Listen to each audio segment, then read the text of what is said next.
Sir, si Captain Riley N. Jose Jr. po ba ay isa rin po bang nabudol nung nakarang eleksyon?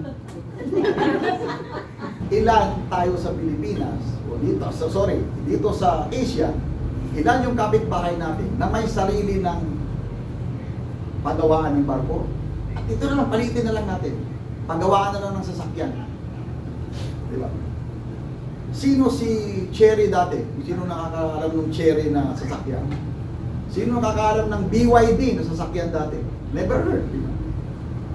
Noong 2008 po, nasa China po ako, nagtatrabaho ako bilang supervisor. Yung BYD and Cherry na sasakyan na yan, hindi ko pinapansin yan. Hindi ko pinapansin. Ngayon, tingnan mo yung mga sasakyan nila na-develop nila all through those years. 2008 and now is 2025. Ilang taon lang po yan. Wala pa akong 20 years. Na-improve nila lahat ang kanilang sasakyan. Naging ka-competition nila. I think nagna-number 1 na sila sa buong mundo.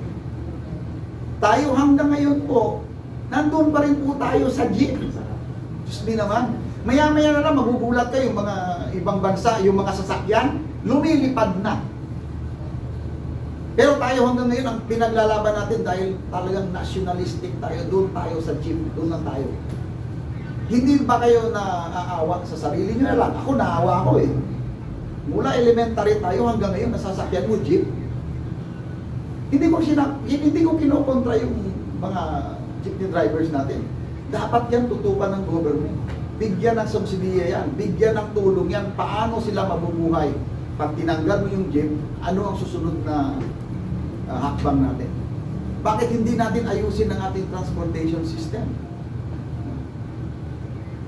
Sinampol ko lang ho yun. Ba't kaya natin gumawa ng sarili natin?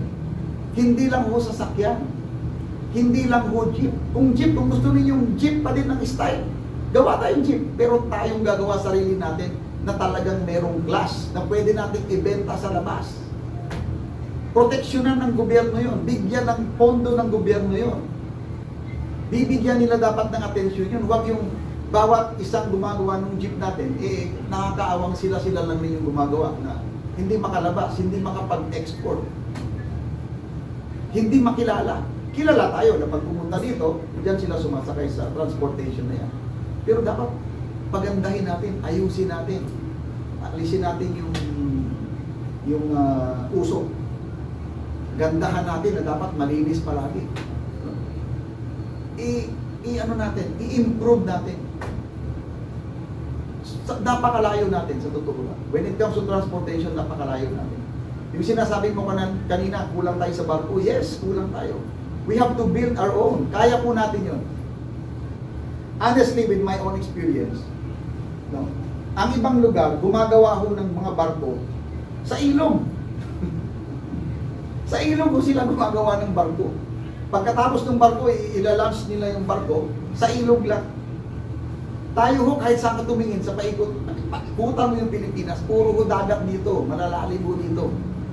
Meron ho akong irespetong isang tao, no? Na nagkakaroon ng shipyard dyan sa Cebu. I don't want to mention him, but saludo ko ako sa inyo. Nag-uumpisa na ho siyang gumawa ng sarili niyang barko dahil wala akong, hindi ako nakapagpaalam kung pwede ko i-mention yung pangalan niya. But I salute him, and siya ho nag-uumpisa kahit papaano maliliit na barko. But I hope sa susunod, magkasama tayong gagawa ng sarili nating barko talagang malalaki na made in Philippines. No? Na ang may-ari Pilipino. Hindi ho yung made in Philippines, pero ang may-ari may maliit ang mata. So hindi ho ganun yun. Kailangan tayo ang may-ari. Kailangan Pilipino ang may-ari. Kailangan Pilipino made 100%. Kaya ho natin magbigay. Umpisahan ho natin sa maliliit. Pwede tayong magbigay ng lahat along the coast. Sabi ko kanina, 36,000 kilometer na costa natin. Bigyan natin lahat ng kabuhayan, lahat yan yung mga mangingisda. Pwede ko tayo gumawa ng sarili nating mga bangkang pangingisda na hindi magtatagal. Madali lang gawin. Meron ko tayong fiberglass. Napakadali kong gawin yan. Kailangan lang po yan, moldura, kailangan yan, makina lang, tatakbo yan. Pangalawa ho, pag nagawa ho natin yan, paggalawin mo natin, gawa ho tayo ng sarili nating pangisda na pwedeng lumabas sa coastline natin. No? mga trollers natin, pwede natin pakilusin, gagawa tayo ng sarili natin. Huwag ulit magpapagawa sa labas, tayo gagawa. Alam ko, kaya natin yan. Kailangan nga lang magtiwala kayo sa Pilipino, sa isip at talino ng Pilipino na kayang gawin yan. Kayang-kaya po natin. And then palakihin na natin. No? So yung mga Navy natin o mga Coast Guards natin, huwag mo kayo mag-alala pag nagkaroon ng chance na maupo tayo, ipipilit po natin na magkaroon tayo ng sariling sandataang paglakas na talagang may puwersa, no? Na pwedeng respetuhin ng iba nating kapatid natin mga bansa. Yes po, sir. Last question, sir. Ano po sa opinion nyo, tanong po ng mga kababayan natin, yung mga nakaraan na nagtitrending sa social media, na yung paggamit ng drugs ay pinopost na lang basta-basta sa Facebook, yung nagtitrend nung nakaraan. Agree po ba daw kayo na ibalik ang war on drugs? Super yes po, super yes. Diyan ho natin nakikita kung paano ho pumapailalim yung sistema na ng ating gobyerno. No, maling-mali na ho talaga yan. Tingnan niyo ho kabataan ngayon. Yung pagpo-post na lang yung gumagamit sila ng mga drugs na yan. 100% hindi ho tayo kumbinsido yan. Hindi ho ako kumbinsido yan. At I think lahat ng Pilipino hindi kumbinsido yan. Yan ho talagang nagpapakita ng disrespect sa ating lipunan. Dapat ho talagang masugpo yan. No? Bakit ang lagi natin nakikita yung mga kamalian na lang sa yung pagsugpo natin ng mga gumagamit ng droga. Kailangan mo talagang pahinto yan. Willing po akong maging isang part ng magiging part ng mga mambabatas na sugpuin ulit ang war on drugs. Tutulong po ako dyan.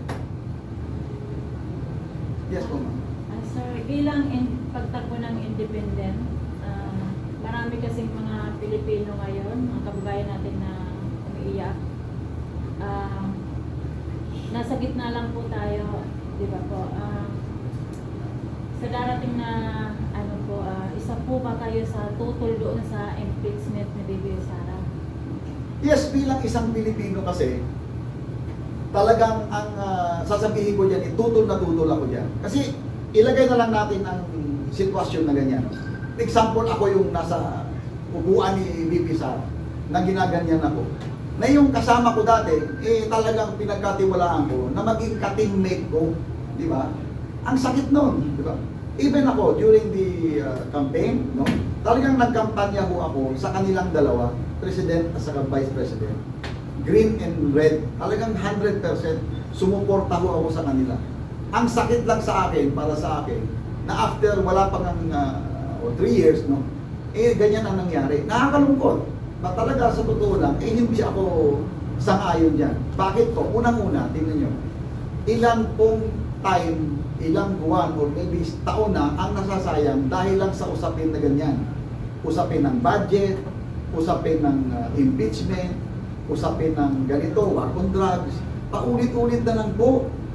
Ang dapat tutukan natin, Pilipino, or mga magbatatas dyan, sinasabi ko nga ba't ako tumakbo tutukan nyo ho kung papaano tulungan ang bayan natin, ang mga Pilipino. Paano ho tayo mabigyan ng trabaho?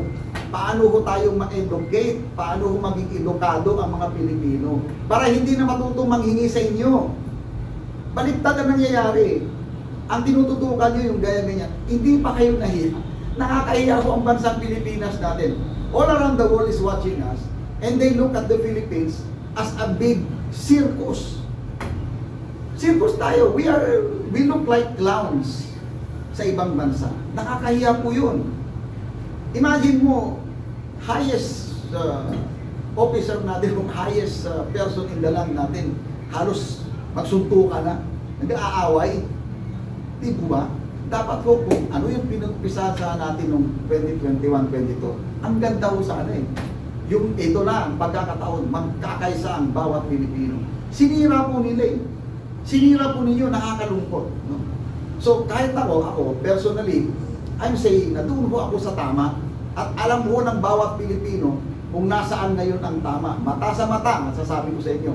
Alam ninyong lahat kung saan tayo pumunta sa 2028. Alam ninyo kung saan or sino ang pipiliin nyo ngayong 2025. Uulitin ko, reminder po, hindi po kailangan na 12 ang inyong pipiliin sa Senado.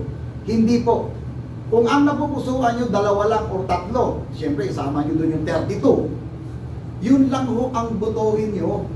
Hindi ho kailangan mag-isip kayo kasi may mga lumalapit sa aking iba. Sir, tulungan nyo naman kami. Aanim pa lang po kayo ang napili namin bilang senador. Papaano ho yung 6? Ang sagot ko, yung 6 lang ang botohin mo kung yun lang yung napupusuan mo. Hindi po kailangan 12 din kasi yun nakalagay doon na 12, baka daw hindi kainin ng computer. Mali po yun. Kahit isa lang po, pwede mo ninyong botohin. Kung ano yung nasa puso ninyo. Kung ano yung sino yung karapat-dapat na maging senador ninyo, yun lang ang botohin nyo. Of course, ulitin ko, wag na wag kakalimutan ang Marino OFW, ang kapitan nyo sa Senado, Captain Relly Jose Jr., number 32 po yan sa balota. Sir, may isang pahabol. Yes, Tanong. sige po, go. Sir, si Captain Relly N. Jose Jr. po ba ay isa rin po bang nabudol nung nakarang eleksyon? I'm really sorry. Sorry po. Nagulat ako doon sa tanong. Nagulat po ako dyan. Napakagandang tanong yan. Serious yun, ano? Oh, Natawa ako serious. sa tanong mo. Natawa ako sa tanong mo. But anyway, yes. Isa po ako sa nagtiwala at nawala yung tiwala doon sa mga taong ibinoto ko. So isa po talaga ako. Nakakalungkot, no? Talagang I spend my time, I spend my talent, I spend my treasure, no? I spend my money. Yung pagpagod ko, in-spend ko during the campaign. Inikot ko ang buong Visayas. Region 6, Region 7, Region 8, dahil ikaw isang dugong Ilonggo, dugong Bisaya, inikot ko yan. Dahil pinoprotektahan ko po sana yung unity team, yung berde at pula. Pero nakakalungkot po, yun po yung sinasabi ko. Sinabi mo yung word nabudol, yes, nabudol po tayo. Nawala mo yung tiwala na sana ibinigay ko ng buong puso ko, buong pagkatao ko, yung tiwala nung unit team natin. Nakakalungkot po, pero yun ang katotohanan at yun ang alam natin lahat ng mga Pilipino na yan ho ang nangyayari ngayon sa ating bayan. Nawala ho yung ating tiwala dahil sa kagagawan na din ng ating mga napiling mga opisyal. Nakakalungkot po talaga. Maraming salamat po, sir. Yes, thank you. Yes, sige. Sir, mensahe na lang sa mga lahat po ng kababayan natin Pilipino. Oh, yes. Very good. May ending pa pala tayo. Anyway, uulitin ko po, to end this up, my name is Captain Relly Jose Jr. po. Isa ko akong Marino OFW. Tumatakbo ako ng pagkasenador. Number 32 po sa balota. Uulitin ko po, para sa ating mga Pilipino, hindi lang po Marino OFW, sa lahat po ng mga Pilipino. Gamitin ho natin yung ating talino. Gamitin ho natin ang ating mga puso.